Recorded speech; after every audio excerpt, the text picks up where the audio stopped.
Well, good afternoon, everybody, and welcome to this lunchtime webinar brought to you by Arthur Edward and 3Pipe. My name is Jim. I'm one of the co-founders of 3Pipe. We are a brand performance agency that works with lots of beauty brands, including Saint Tropez, Sanctuary Spa, L'Occitane, Cowshed, Elemis, and PhD, to name a few.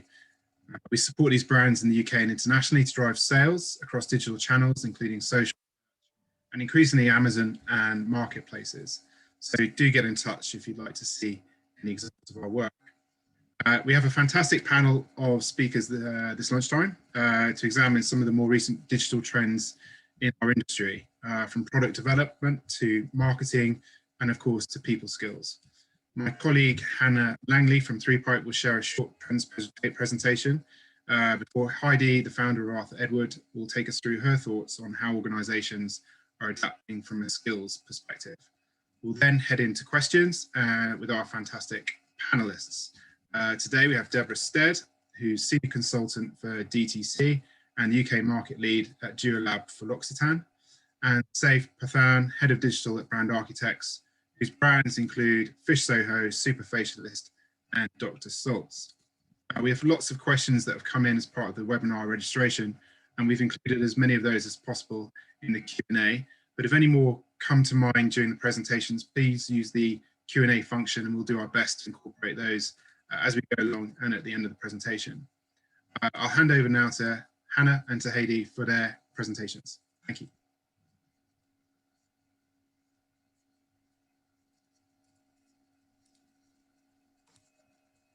Hello everyone, thanks for joining. As Jim said, I'm going to take you through some insights. Hopefully you'll find them interesting as we go through. So I think one of the things I wanted to cover off is a lot of the trends that we're seeing haven't suddenly happened because of COVID. These are all things that we've been seeing actually over the last few years, and we've all been talking about sustainability, inclusivity, customization, personalization over the last few years. But actually what we've seen is that COVID's just really accelerated all of these trends and brought them to the forefront of our lives. I think one thing that I just quickly want to touch on is actually for us, one of the things we've noticed is the beauty market has actually been pretty resilient. So even in 2008, when we had the last financial crisis, people stayed loyal, people stayed strong, and actually beauty saw an increase sort of back in 2010. And even last year, we saw that sales increased by 2020. So even though everything's been going on with COVID, actually the beauty industry has stayed pretty strong. However, unlike the 2008 crisis, we've seen a few challenges and a few differences. People haven't been able to go out, people haven't been able to go in store, so beauty counters have all been shut. And also the new health and safety rules that have come in have changed people's perceptions and willingness to try on new things, which we're going to talk through. So how do we market beauty in a pandemic or in the new normal? Because hopefully this year we're going to be coming out of it and come out of lockdown soon. So I'm going to talk to you about two different key sort of themes. One of them is channel changes. So how people consume media has completely changed, and how people find and research and buy products has changed. So we'll talk about that. But then also we're going to talk through the value that people place on their product. It's not just about how much something costs, but it's also about the value and the proposition of the product. So let's come on to channel changes. So as I alluded to, everybody's had to change the way that they research and look for products because everything has become pretty much online. So looking for personal touch points has been key. Tapping into individual lifestyles, everybody's lives completely changed. And we've really seen the need to have a good e-commerce strategy because everything now is online. Whereas before people would have been out on multiple touch points, we've really found that they have had to move everything to e-commerce. Personalized recommendations. We're not able to go in and talk to someone in, a beauty counter or in store. Actually, those recommendations and salespeople have gone. So how do we bring that online? Not only from a buying point of view, but then from a recommendation point of view. And really we've seen AI and augmented reality. These again aren't new things, but they've come into their own this year as we've had to use them because other avenues and narratives just haven't been there. So I think we can all agree if the outbreak has accelerated something, it's definitely been online shopping. People that might have been resilient to it before have had to move to it. And for the first time, we've really seen consistently that online sales have overtaken offline sales.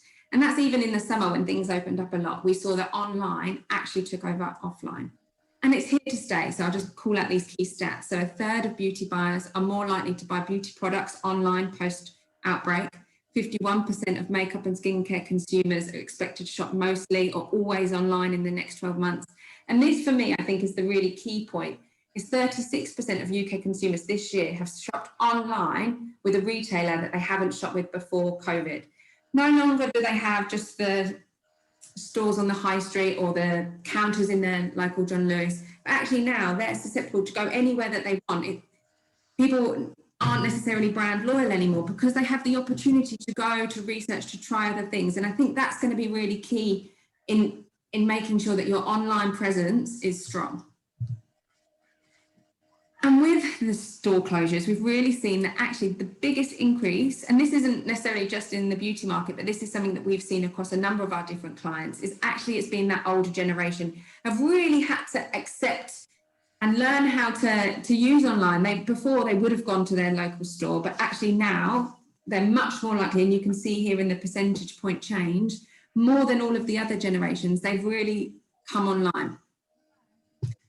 How are they doing that? So beauty consumers are relying on these channels, not only to do their purchasing, but also to do their research. And they're doing this across YouTube, social media, and even Google. So you can see here that 51% of users are expected to continue to use YouTube as a part of their research product, whereas before they would have gone in, they would have chatted to someone. Actually, they're now looking to these online channels to be able to do that. And it's not just the brands talking about them, it's also the influencers that become super important. So actually, people are looking for those endorsements from celebrities, from bloggers, from vloggers. It's not just the brands talking about themselves, but it's also having those endorsements, having those recommendations from other people. Again, it's about bridging that gap. Before you would have gone in, you would have chatted to a staff member, but now they can't do that. So they're looking for other avenues to get these recommendations. And again, it's not just on these sort of typical, I'd say, social media, so YouTube and Instagram ads. We're looking at how our brands bridged that gap. I keep saying that, but it really has been that in terms of how can we do these product launches? We can't do big events, we can't do big glossy things with lots of people. How can we really tap into what we have? So we've seen that Dermalogica have used Vimeo, and we've seen that Instagram as really bringing live shopping. So we're thinking QVC, but actually how can we make that paid for? How can we bring live shopping? How can we adapt what we already have to ultimately solve a problem that we now have? So it's all about looking at new ways that we can use these platforms. Instagram live shopping's in the US at the moment, but I'm no doubt it will soon come over to the UK. And then AR. So we've been talking about augmented reality, I think, for a good few years now. But again, this is where it really came into its own, and people are able to try on lots of different products, not just one, not just two, but they can spend their time testing different things over a number of days. You don't have to just go in once and do it. You can actually test a lot of things. We can still see, though, that 45% of beauty buyers still do want to actually try on physical products at home, with 22% more willing to do virtual. So I don't think we're ever going to get away from physically testing things, especially until sort of AR evolves, and I'm sure it will. But it's not just a temporary fix. So actually, not only are we able to test on these different products, but the data that we're able to get from these AR and data and online is much more than we would have got from someone just going in a store, having a look at products, trying on. We're able to collect all of this and look for patterns. So Olay actually launched their Skin Advisor tool and saw that a lot of people were searching for products with retinol in, which then enabled them to look at their research and see, actually, we haven't got that in our R&D, we need to include that. So using all of this extra data that we've now got by people being online to feed into R&D, to feed into product development, to feed into what ingredients we're using more than ever. And L'Oreal, really, I think I talked about this in the last webinar we did, is really at the forefront of this. So they heavily invest in innovation and look at actually what products are coming. So they had their Modiface they purchased for their AR in 2018. And then this year they're launching Perso. So I'm going to play, hopefully without any technical issues, the YouTube video. Are you getting the most out of your beauty routine? Introducing Perso by L'Oreal. a 3-in-1 device for personalized beauty. Powered by artificial intelligence, Perso creates skincare, liquid lipstick, and foundation just for you, on demand. Plus, it gets smarter over time. How does it work? In the app, Perso leverages L'Oreal's Modiface technology to evaluate your skin. Then it assesses important environmental factors like pollution, air quality, and humidity. Perso even considers your top skincare concerns and priorities. Next, it engages its patented 3-cartridge system, using advanced robotics to dispense the perfect formula for you. Perso can even create personalized foundation using its precise shade finder tool. Want to create a signature lip? Perso can do that too. Or try color matching. Coordinate your lip with your dress, shoes, or the latest trends.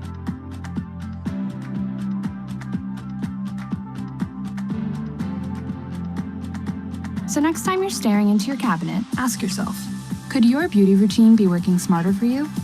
Now, there's an intelligent beauty device with L'Oreal's unparalleled expertise. Perso by L'Oreal. Personalized beauty comes home.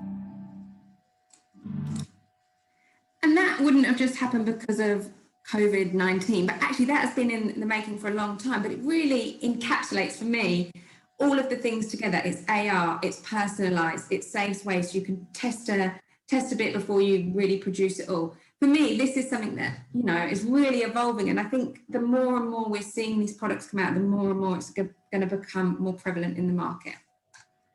And it's not just the sort of products that are coming, it's also making sure that we're inclusive and we're diverse. So again, this isn't something that we've just started talking about. What we've seen this year is actually men are becoming more and more interested in beauty. We were actually just talking before with Jim, and he just told us he uses tinted moisturizer, which I'm sure he's pleased I'm telling you all. But more and more men are interested in, but from the stats that we're seeing, they actually don't know what to use. So they need a bit more personalization. They need to know what products are right for them. And that brings me nicely on to sort of the value that it holds. So what value do we hold to each of our products? So it's not just about the product, but it's also how does it make them feel? As I said before, it's quality, convenience, purchase, rather than actually just the currency of how much something costs. It's what impact does that have on a person's life? And we've seen that actually priorities have changed in COVID-19. So pre-COVID, people were buying makeup, people were buying shampoo, they were buying skincare, but actually coming out of it, we're wearing less makeup than before. We want a simpler routine. And actually, we're investing actually in products that are good for the quality of our skin rather than just how they look. It's interesting, we were coining it all, saying, it's the lipstick effect, because we saw the beauty market, it was still doing pretty well, but actually lipstick was down. People didn't need to buy it anymore. So it's interesting how what happened in 2008, financial crisis, and people buying that affordable luxury, actually the same impact happened, but not necessarily the same products. And these, again, that simpler routine, wanting to be better for our skin, are trends that we've seen through the last few years. So I just wanted to call out a couple here. We've got German Beauty, which is all about scientific, simpler, using sort of science and technology and the impact that it has, but also K-Beauty, which is about simple steps, nothing complicated, just really easy to understand. And that is what we're seeing consumers continue to strive for and look for in their routines. And of course, wellness. And this is a big trend that we saw last year, people wanting to have spa days at home. They couldn't go out anymore, but they wanted to invest in that time in themselves at home. People looking for air purifiers, essential oils. And actually, not only did they want to spend a bit more money on them, but they wanted to spend the time. It was something to do. It was something different to do. So how did that make them feel? How mentally did it make them feel? That was having a big impact in what we saw. And not only then are consumers worried and interested in how the product makes them feel, but it's also what ingredients are in those products. So we're seeing that actually global sales for just products claiming to be natural, we've seen a slight decline, but products that are talking about being paraben-free and actually talking about the ingredients, and then products that are starting to do both, so paraben-free and natural, have seen a sharper increase in sales. But it's not that consumers are just taking brands' words for it anymore. We're actually wanting to be a bit more knowledgeable and really dig into whether that brand's being authentic. So we've seen an app called Think Dirty, which I think is fantastic, which is where actually you can go in and say, this is the product that I want to buy, and it will list out all of the ingredients, and you can actually say, okay, yes, it is being clean and it does do all of these things, and it's not just believing in claims. And I think that's what, when we talk about authenticity being a trend that we've seen, that is where we, you know, consumers really want to believe in what you're saying, but now we're starting to check that we believe what you're saying. And I think that's a key sort of change. And then not only do we want to know what's in the product, we also want to know about the packaging and what happens to the product after we've used it. So recently there's been Blue Beauty, so now looking at marine life and how it affects oceans, and thinking about the greater impact that this product then has on the environment, not only the actual ingredients in the product itself, but the packaging. So we've seen Lush and L'Oreal actually start to innovate in these areas. So obviously we've got no packaging from Lush, and then we also have L'Oreal, which has produced a shampoo and a conditioner which needs less water. So really looking at these trends. And then we were just talking about these before. These are then continuations, innovations of these. So Lush last year produced a soap that took 30 seconds to wash your hands. So if you don't want to sing happy birthday to yourself twice, actually you could just have this tiny soap and then you could use it. And by the time that you've washed your hands, the time you're meant to have done, it's gone. It's perfect. It's no waste. It uses exactly how much you need. And also you're washing your hands for a long enough time. And then L'Oreal looking at virtual makeup. So when you're on Zoom calls, when you're on calls, you can actually be there makeup free, but the other person on the end of the phone thinks, hang on a minute, they look fantastic, they've got makeup. It's less waste, you're not using all the makeup, you're using less products. So it's innovating in these areas to enhance the consumer's experiences and thoughts of the brands. But then also I think a bit linking into the inclusivity and diversity, we need to break the mold with stereotypes, and we've seen more and more partnerships with games. So we've got Colourpop here and MAC who have invested in partnerships, sort of trying to branch out, reach new audiences, test new things. 41% of gamers are women, but these are aimed at young men. Men are becoming more interested in beauty. So again, it's thinking outside the box a little bit to tap into those audiences. So my key takeaways here are online is here to stay for all demographics and more in the older generations. Find new ways to talk to your audience, bridge that gap of that previous store experience. They're not getting those recommendations that they would have done before. And also they can go to a lot of places for those recommendations. So how can you talk to these people? Stay ahead of the curve. Technology takes a while to evolve and adapt. So we need to always be at the forefront and thinking about it. Think about values and what your consumer values, and then be authentic in that, back it up and innovate and simplify your product offering, because that's where we've seen sort of massive trends come forward. That's all from me. Thanks.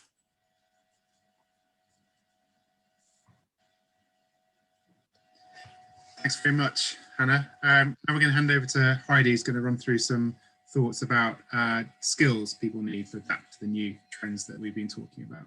So I'll hand over to Heidi.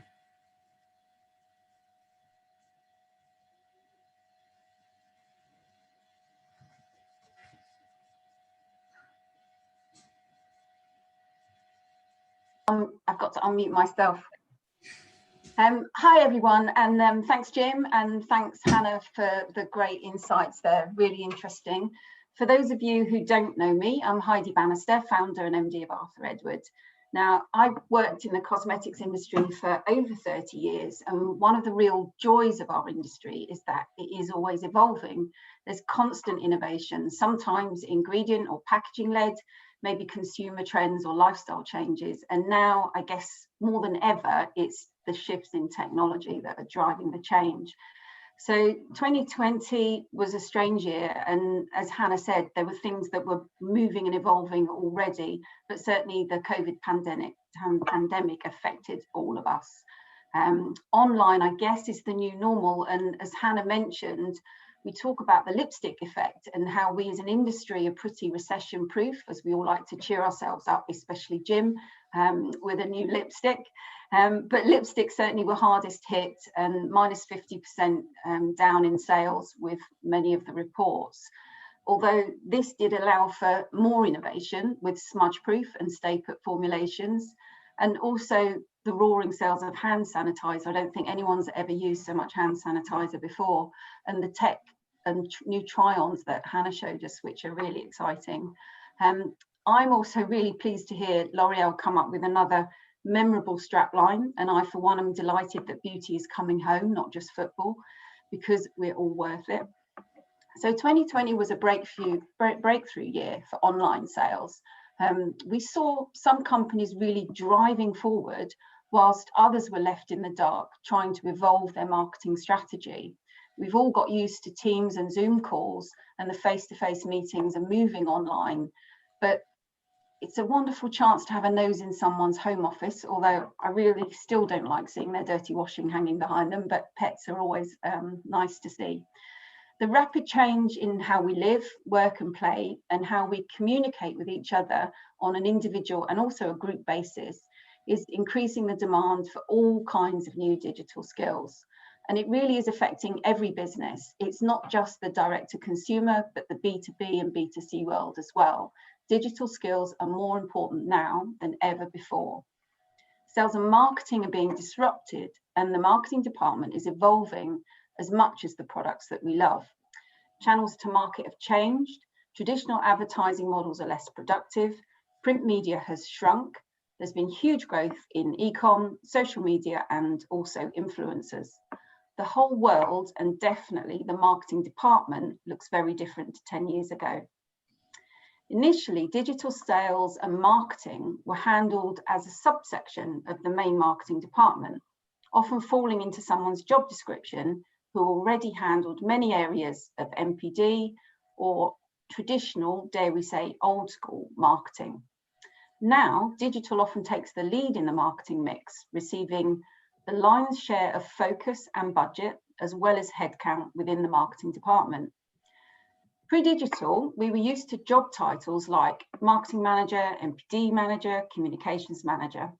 Now we're recruiting for specific digital managers and roles like content manager, performance analyst, UX specialist, affiliate or tribe manager.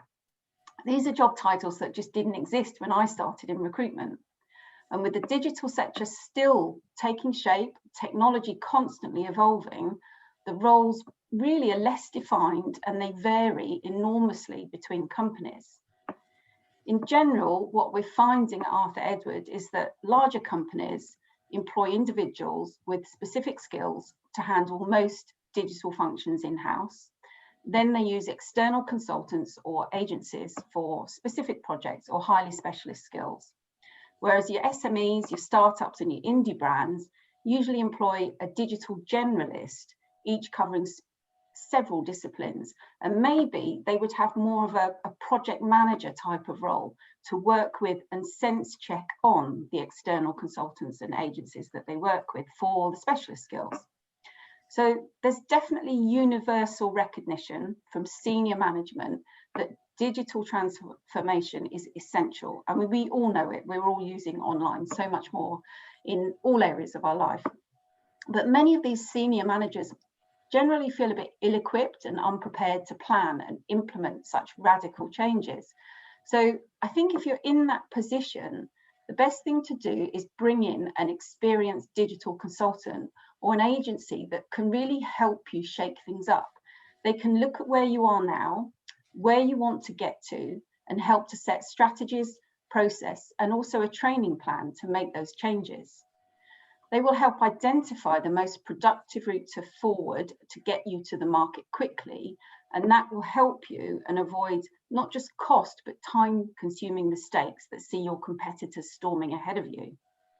I think I've always been very strongly in favour of upskilling or reskilling your existing team to meet new business needs. And if the current team get the business, they get the brand and the values, and they've got all the general marketing skills, maybe you just need a bit of digital training or some digital focus to help get some really great results. If you can work with your existing team, it will benefit the business, it will reduce disruption, boost satisfaction, loyalty and retention, which is really important. I always recommend anyone and everyone in business and life in general to keep learning and growing. We should all be looking at increasing our digital knowledge, and thankfully there's plenty of training opportunities out there.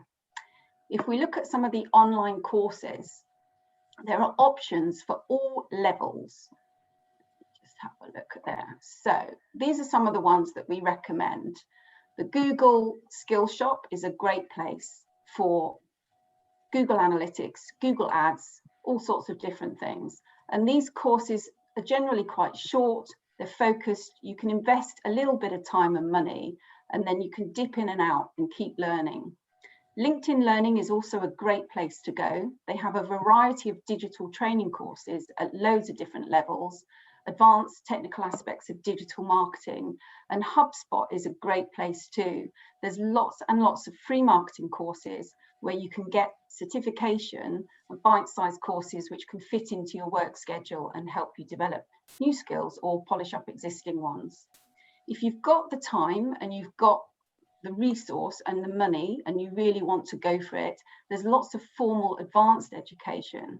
So many companies are sponsoring employees who choose to take on additional learning. And there's an interesting debate, which is often between HR and finance.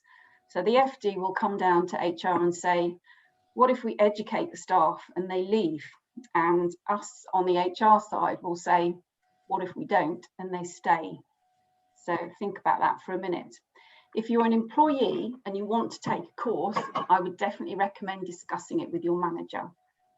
Lots of universities will offer bachelor's and master's degrees in general marketing or digital marketing, or you can go to a specialist professional body, something like the Institute of Data and Marketing, the Chartered Institute of Marketing, or the Digital Marketing Institute.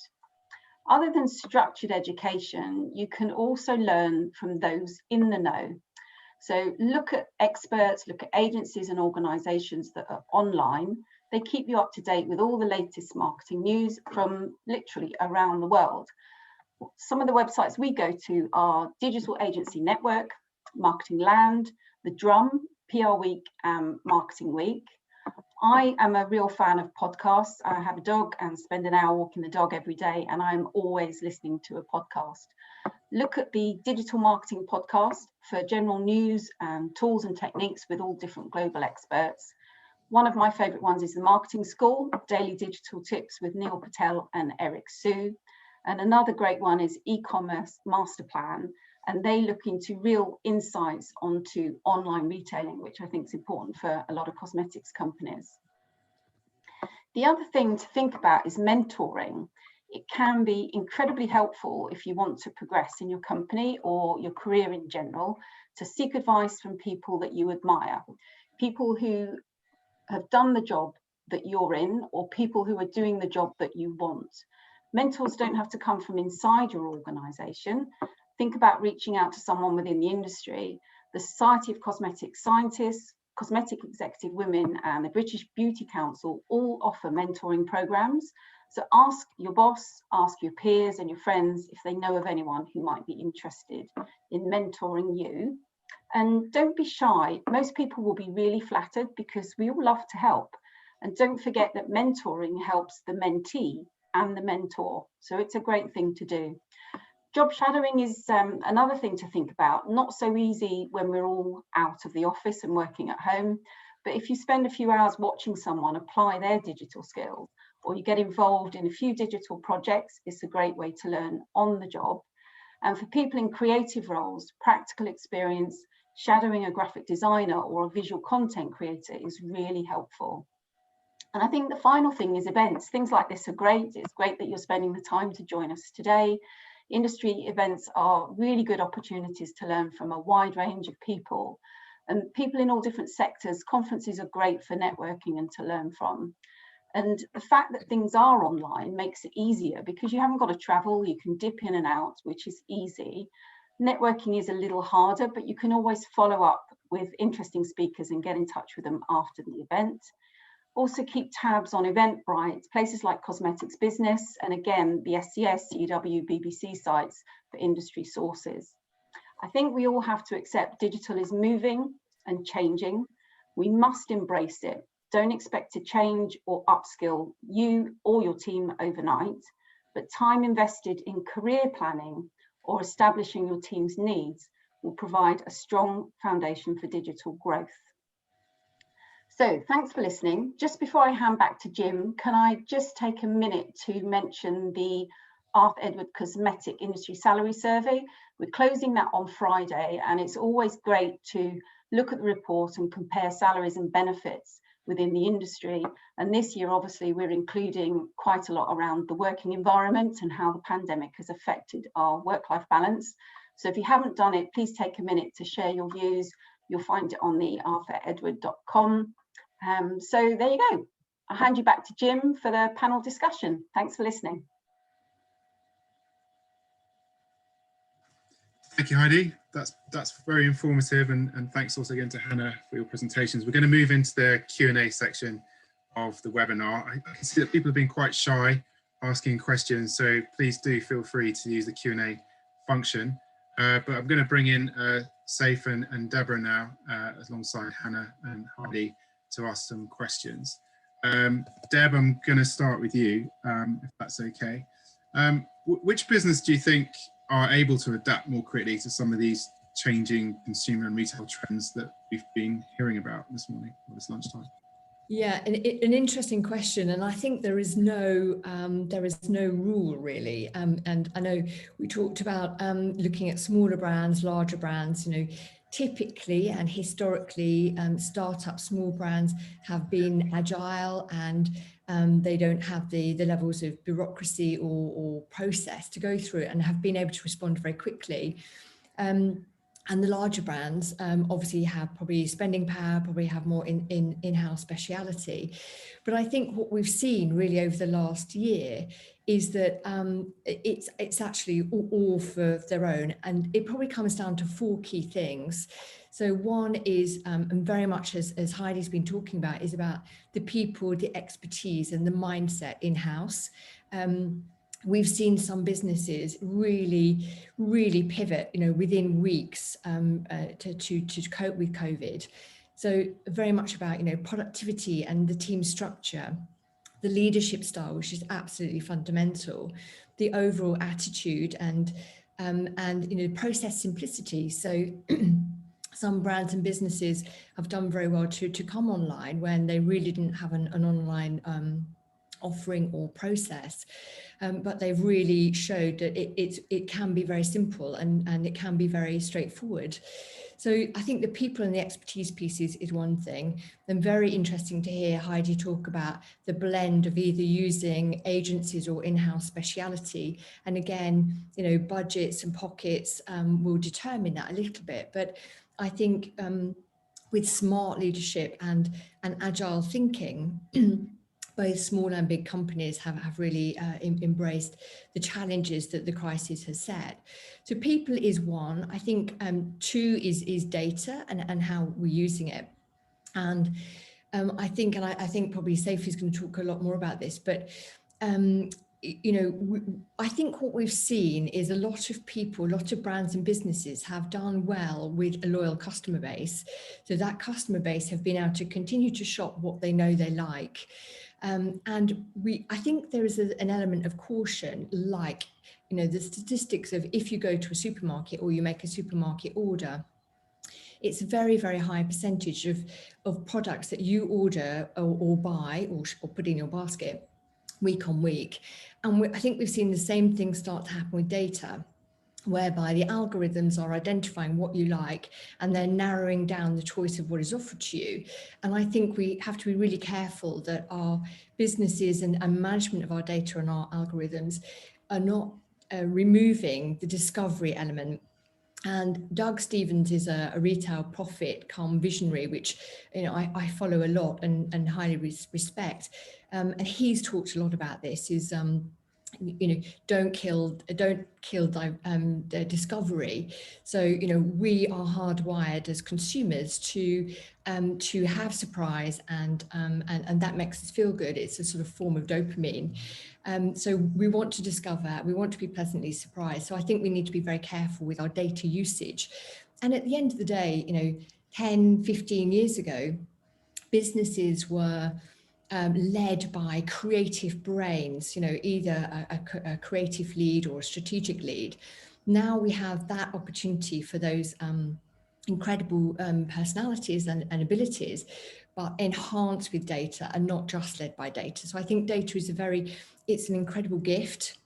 And as Hannah talked about, we can collect data from the 360 of the omnichannel that businesses and brands can work within, but we just need to be careful that we're using it really smartly. And then I think the third thing is obviously the winners and the losers in the COVID crisis has been very much about the brands that have been very, very clear on their purpose. And I don't mean, a brand mission statement, but where do they actually operate within the ecosystem and the bigger picture? And again, Doug Stevens, and I promise I'm not on commission from him, but he's talked and published, and he's got a new book coming out in May, and he has talked very much about businesses and brands stepping into, and he's given 6 examples of a sort of categorization. So things like the storyteller. So, big businesses like Nike step into that. They give you inspiration that, you can run a marathon and you can do it in a super fast time, but it's all about you're buying into the brand and the story it tells. The activists, brands like Patagonia, incredibly powerful brands, but it's all about what they're standing up for. And I think we'll see a lot more of that. And, maybe we see in beauty brands like The Body Shop, where they're really fighting for key campaigns. The third one, the artists. So where we're seeing a lack of or struggling with physical retail, and we obviously see retail start to open up in the next couple of months. But the artist is all about, whether it's in physical or digital, bring the experience back, the theatre, again the discovery. And Doug Stevens uses an example of a toy brand called Camp. And they basically, you step into a store and what you see on the front of the store is a toy shop, but then you open and you go behind a door, a private door, and actually it's all about children's experiences, and it's actually where families can go and have a day together. So it's way more than a toy shop. So, really interesting. Fourth is the Oracle. So where brands are really setting themselves up to be the absolute expert, the curator. And Hondiki is an example where they're a watch marketplace where they are the absolute experts in all things watches. Maybe the engineer, so brands like Apple, where the way they engineer their products is so special and so precise that's the sector that they've carved out for themselves. Or maybe the 6th categorization that he uses is the Renegade. And they're probably a disruption brand. And maybe we're seeing brands like Beauty Pie stepping into that, whereby, offering premium priced products for mass prices through a subscription. So I think where you sit in your purpose and what your clarity of mission is really, really important. And I think lots of brands are a little bit also ran, and therefore they've not seen the traction in this crisis. And that's their opportunity to be much more defined. And then the last thing, which been reading a book recently by a guy called Matthew Said, and he's a very well-known commentator, and he has a book called Rebel Ideas, and it's all about leadership and people's behavior, but there's a really big element of cognitive diversity.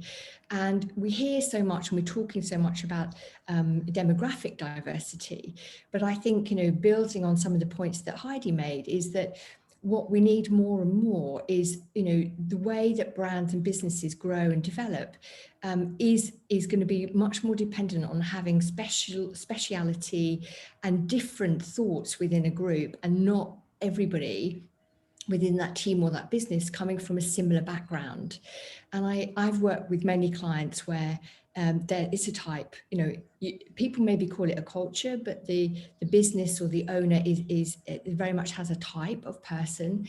And I think where the boundaries are really being pushed and where the lines are being blurred, I think more and more businesses are going to have that cognitive diversity. So they've really got inspiration coming from different directions, and they're happy to challenge each other.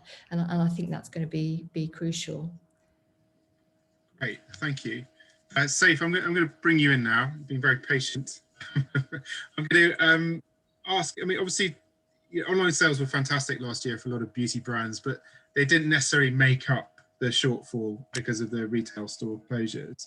And that's putting a lot of pressure on budgets this year. How is your business going to start prioritizing that on and offline sort of resource as the world opens up, but the digital channels are hungry for investment as well?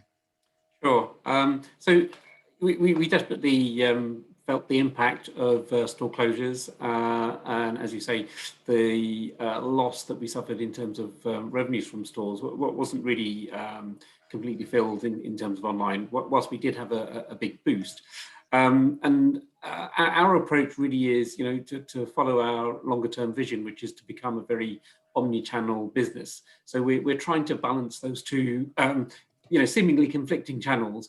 But we, whilst the stores were closed, we definitely increased our investment for online, both in our D2C channel in-house, but also through third-party e-tailers and the marketing that we put to attract consumers to those third-party stores. And sort of echoing Deborah's point, this point about discovery is very key to us. A lot of our traditional consumers really discover our brands through bricks and mortar. So where that's taken away, we had to supplement that by increased marketing investment, particularly for third-party retailers.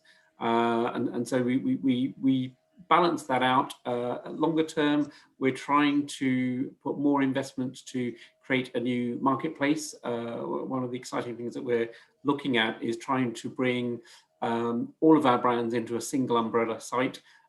This is a development that we've got ongoing at the moment, but we are trying to complement each channel so that they're not really cannibalizing consumers, and then we're sort of getting revenue from all channels rather than just online versus offline. That was one of the questions I was going to ask you. Obviously, you've got a lot of brands in your portfolio, over 20, I think. How are you prioritizing the resource across all of that? Obviously, they're not spread thinly. It sounds like you're trying to collate them from a DTC perspective as well to have some efficiency. Yeah, absolutely. So, we have, as a business, we really house sort of challenger beauty brands. We have relationships with particular retailers where we have exclusives, and then we are actively look at M&A activity as well. But our sort of purpose is to provide an outlet to bring to market brands that we think are strong. They have a very specific purpose, and we have a very broad portfolio that covers everything from skincare through to hair care and beauty. So what we're looking to do with the new marketplace is provide essentially a one-stop shop, so that we can cater for a number of different consumer needs and sort of different demographics, both male and female, and sort of across the age range. I think the other key point is that what we're trying to offer is a move away from what's traditionally been a key proponent with beauty, which is a very stylized view, sort of like a very model-centric, sort of almost unattainable beauty. And we're trying to peel back to appeal to a consumer that doesn't really have a multi-step beauty routine, and more importantly, may not understand all the different components that you would use and how to use a new product. But it's just sort of time starved. They don't have an hour in the morning to get ready. There's so many other demands on time, whether you're just a busy working person, a busy mother, those sort of things take a lot more preference. And so we're trying to pare back and provide access to a range of products that just make it easier to get there. So we're trying to put together a more comprehensive portfolio that caters across those demographics. Yeah, Brand Architect has a fantastic reputation from getting products to market very quickly, from concept to on the shelf, as it were, in a matter of months. What sort of data sources are you guys using to enable that? Is it all gut feel, or is it actual real empirical sort of data? I'd love to say that we have a whole stack of algorithms and a bank of data scientists, but the reality is it's actually born out through very deep experience. We have a fantastic NPD team, and it's really driven by their range of connections in the marketplace, talking to suppliers, manufacturers, understanding of formulation. So, traditionally, largely it's been driven by gut feel and then supported by data. The sort of data sources we use, things like Mintel, Kantar, WGSN. But when we start looking at sort of trend information, if we look at data that we buy in, for example, with Nectar 360 or IRI, if we start picking up data points from there, typically what that means is that product has already gone mainstream. So, that's sort of reinforcing a gut opinion we may have had, or it's emphasizing to us what the consumer demand is. But in our success, it is really driven by the people that we have on board and their depth of experience. And Deb, coming back to you, a lot of brands were caught on the hop, I think, in terms of having the distribution channels just pulled away from under their feet. And moving forwards, obviously, there's quite a breadth of channels available to brands now, on and offline. What does a more balanced channel strategy look like these days, do you think? Yeah, interesting. And I was involved with the brand Duolab as they launched last February, and literally had a very strong physical distribution strategy. And of course, literally within weeks of rolling that out, so into L'Occitane stores, into Harrods, into a pop-up store on Regent Street, it literally all of that was closed down. So it was a very, very challenging time for both them and I'm sure lots of other brands in a very similar situation. Really difficult for a new brand launching. But I think probably what we're starting to see, and it will gather more and more momentum, is physical stores will reopen, and they are incredibly important. They're not going to go away. But I think we'll just see stores, for example, being used in a very different way. So, maybe in different locations. So there will be a really big piece around changing geography. So we've heard a lot about, city centres versus market towns. People feeling more comfortable. Is that temporary? Is that permanent? We'll see some changes. The actual store itself may be used more as a billboard. Maybe more brands will have less stores, but the stores they have will be, a more theatre orientated, more immersive, offering different services, maybe delivery from those specific locations. I think we'll see more in the pop-up sort of area where, market towns, high street will have pop-up spaces that are just used all of the time. And I think the other sort of omni-channel elements that, again, are expanding by the day as it seems. So, online is becoming way more sophisticated. And I think the brands that survived the crises probably, did well on a transactional basis. But I think there's massive opportunity to make their online much more experiential. And that I'm sure lots of brands are desperate to get into. I think, the delivery services that online are now offering, so things like the try before you buy with fashion we're seeing, and there's a no-brainer that will just get bigger and bigger and more complex. Delivery times have been now measured in hours, not days, and maybe, store locations will help much more of that.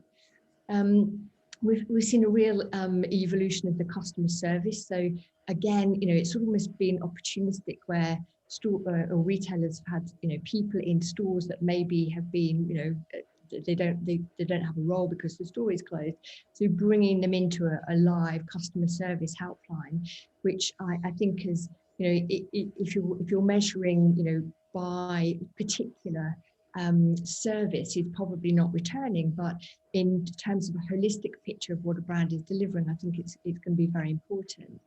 And user reviews, there's now almost a 360 of wherever a customer engages with a brand in whatever form of channel, the feedback can come through, so we can learn literally day by day. And the virtual tech, Hannah talked a lot about virtual tech. So, we're even seeing, a professor at Harvard working on a fragrance app so that people can actually smell. So all senses can be involved. And the social side of things, and again, Hannah touched on many of these things. We're seeing, the pop-up live, the Instagram shopping, a lot of TV, apps where you can overlay on a TV show where certain items and products have come from. What's the lipstick shade and brand of that the actress is wearing. So we'll see more and more of that. And then something which is a very old-fashioned channel, but again has really come into its own, is direct selling. And we've seen The Body Shop at Home, they've gone gangbusters with their consultants, again, not necessarily going into people's homes, but having those personal connections and really building transactions strongly. And that's been incredible. And I think we'll see more and more, again, where therapists haven't been able to go into people's homes and give hands-on treatments. I think there's a real role for them to be much more advisory, to have a sales arm without being seen as salespeople, and to really build on their expertise. So I think we're seeing, a real, where one door has closed, i.e. physical, I think the amount of new doors that have opened have been incredible and will just grow and grow by day. Okay, thank you. I've got a few questions coming in about digital channel selection. So I'll bring Hannah in for this one. Because I know, you're busy planning lots of media activations for clients, and even TikTok, and actually LinkedIn is mentioned here. So where do you start when you're trying to plan out a campaign at the moment? Because there's so much choice. It really depends on what you're trying to achieve. So ultimately, and it goes on to what Deb was just saying, are you trying to build long-term brand equity? Are you trying to get across where your standpoint is?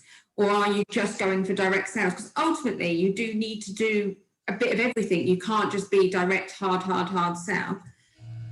Also need to make sure that you've got the resource in-house to look after these channels and these platforms, especially if we're looking at social media. There is an organic element there. People are on there all the time. Like they'll go to your Instagram page if they've seen an ad, or they'll engage with you in other ways. And if you're not looking after that, and if you haven't got that, we often call an Instagram page like the shop front, because actually that is a digital shop front where people will go to. And if that isn't being looked after, I wouldn't recommend spending all of your budget in Instagram, because there's such a disjointed journey. You're not looking after all of your elements. So rather than saying, okay, well, we'll do a bit here and a bit here and a bit here, actually try and unpick what you've got, what you're trying to achieve, and do you have the resource either through an agency or internally to manage all of these things, rather than sort of trying to do a bit of everything, because I think it then gets a bit diluted and you lose what you stand for and what your values are, because you're trying to do all of these things and you just physically can't look after them. And then I'd say when you get there, look at what you're doing, look at your data, look at where you're seeing your engagement rates on the platforms that you are looking after, and start there, because ultimately that's where you're seeing your audience. And then if you do want to do tests or test different platforms or investigate, should we be looking in that? You can use small test budgets on paid to say, actually, is TikTok working? Let's invest a little bit in TikTok to do that. But again, you need to think about the longer term strategy for that. Do you have someone that can create all the TikTok, like a TikTok creator? Do you have those people that can do that in-house? If you don't, is that a waste of a test paid budget? Because actually you can't then do that long term. So I think it's not so clear cut anymore, because you sort of need to look at the whole picture and the evolution of what you're trying to achieve and how you're trying to achieve it. Follow the data. Follow the data. Exactly. My favourite. I can see Heidi's been answering a lot more of the sort of HR questions, which I'm pleased about. But Heidi, I'll come to you quickly now. In terms of, one of the questions was, there's so many different job titles out there for digital people that it's quite confusing, I think, when you're trying to put a team together. Where do you start trying to figure out which skill in which place and what all these job titles actually mean? Well, I think, again, because it's changing so quickly, you don't always know what you need, but I think you've got to get it written down. And the number of companies, particularly smaller companies, when they don't have the time or the resources, they come to us and they want someone, but they don't really know what they want them to do. And you talk about data, you can't measure how well someone's doing if you don't know what you want them to do. So think about what it is, write it down, think about KPIs and the results that you want to achieve, and gradually you can get a job spec together. It may be a bit disjointed and like an odd just list of requirements, but if you've got to start somewhere, then it evolves. And I think at Arthur Edwards we help companies write specs, and we have a number of general templates that can help start that conversation. But please don't not do a job spec. It's impossible to recruit without one, and you as a manager can't justify the budget to employ the person or to even use a consultant if you don't know what you want to achieve. So you just got to write things down. Okay, I'm just aware of the time. So what I thought I'd do each panelist in turn with the same question, which is, can you tell us a company, a brand in this sector that you think's pivoted really well? And I guess not the obvious bigger ones that can invest in AR and AI and all that great stuff, but perhaps someone we're currently working with that people don't know about that they can go and check out. I'm sure Saif will mention one or two of his own brands perhaps, but I'll start with you. Hannah, what do you think? I actually think Aromatherapy Associates, who we're working with, have really pivoted. So, and they're lucky, right? Because they're essential as aromatherapy, but actually that's an up and coming trend, and they've been able to pivot and look at their creative and what is their content showcasing. So linking the two, linking what their brand values are, what content they're pushing out, and we really adapted that last summer. We actually sort of investigated it all. What do we want to talk about? What is really key? Group them together to start getting that data and saying this is what's working, this is not what's not working, and then they're just adapting their products for some product launches this year. So I think they've sort of done a bit of everything, which has meant that they've been able to really push forward. Great. Saif, what do you think? Yeah, so I think when I look out, particularly in the colour cosmetics field, that there's some innovative work going on there. And one brand that I would highlight is EX1. So in terms of inclusivity, that they've got a very specific vision to produce products that will go across a broader range of skin tones. And they've done particularly well in terms of expanding overseas. I think they've just recently launched in Dubai and are expanding across that, and they're now in a number of stores in the UK. I think in our space, there's a number of brands that are doing well, but the Inky list comes to mind. I think, again, the work that Colette has done has sort of really stood out well. Deb? I think I'd have to bring up Beauty Pie as a sort of best example of they've really disrupted the marketplace. You know, they've come in on a subscription basis. They've really disrupted price and value, which is a fairly ballsy thing to do in the industry. And of course, Martia Kilgore, everything she touches has been a super success. But they apparently, since the beginning of lockdown, they grew by something like 400% in the beginning of March, and have then added hundreds of % of growth onto that, week on week or month on month. So I think that they've been clever because it's a subscription. They've built a community.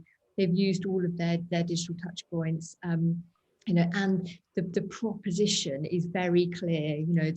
They are the renegade. They are really doing something differently. So my hat off to them, I think.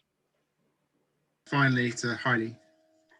Well, I think Formula Botanica is an interesting business. It's not a product company, but a training company. And I think the B2B world, sometimes they don't think so much about digital, but ultimately what they're doing is approaching anyone and everyone and helping with those initial stages of cosmetic learning, which is fantastic. And it's great to see a real B2B business that's doing something a little bit different. They're attacking people that want to launch brands, and that's innovation. It's what the industry is all about, and they're doing it in a great way. And Safe was very polite not to mention some of his brands. Superfacialist has got a great website and lots of good tips on skincare as well. So good one there as well to watch. It would have been bad if he talked about his other brands. But I think thank you so much for today's session. I really want to say thank you to Safe and Deb for guesting on as panelists on this webinar, and also Hannah and Hayley for brilliant presentations. We've had some questions about whether we'll make this available. Yes, we will. We'll make the recording available, and also the presentations that you've seen again today, we'll make those available to you in the next day or so. But thank you so much for attending, and do get in touch if you'd like to talk to any of us about anything that you've heard us talk about today. Thank you. Thanks, Jim. Bye-bye. Thank you.